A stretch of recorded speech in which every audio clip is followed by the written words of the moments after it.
The first topic that I want to dive into with you, Tamir, is the US-Israel relationship. So with that, let me ask you the following. There are those who believe that Israel should diversify its military and diplomatic capital with the United States of America and begin to work more closely with countries such as India, Russia, China. And I'd like to know what your thoughts are on that idea. Should we in Israel begin to wean ourselves off our dependence on the United States? And does the United States have a replacement when it comes to Israel's interests, including a replacement that might come by way of a combination of different countries that could substitute for Israel's current alliance with the United States? Well, on one hand, we are living in the global village.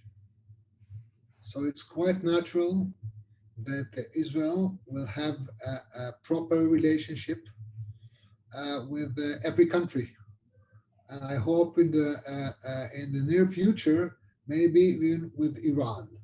Okay, but Iran is a dream for the moment, or not even a vision.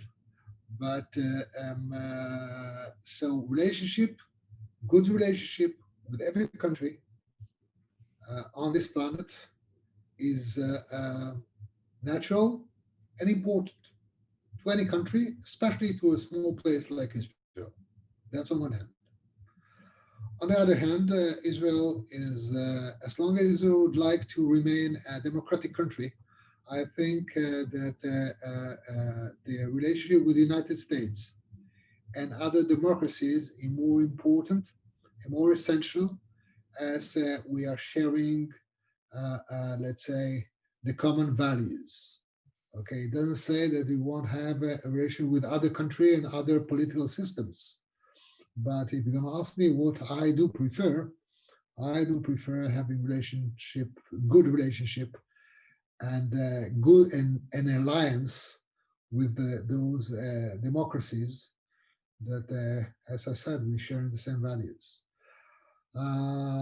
I believe that the relationship between the United States and Israel are unique.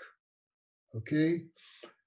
But we have to understand, especially Israelis, okay, United States is global power number one.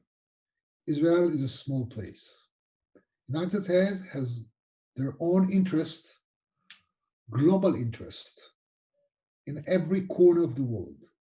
So there are times that we have common interests. So that's great. Then the relationship are flourishing and we have no promise at all. But there are those times that we have different interests. Then we argue. But as long as we understand in Israel that the United States is the real alliance to Israel, it's going to be good for Israel, and I hope as good as well to the United States.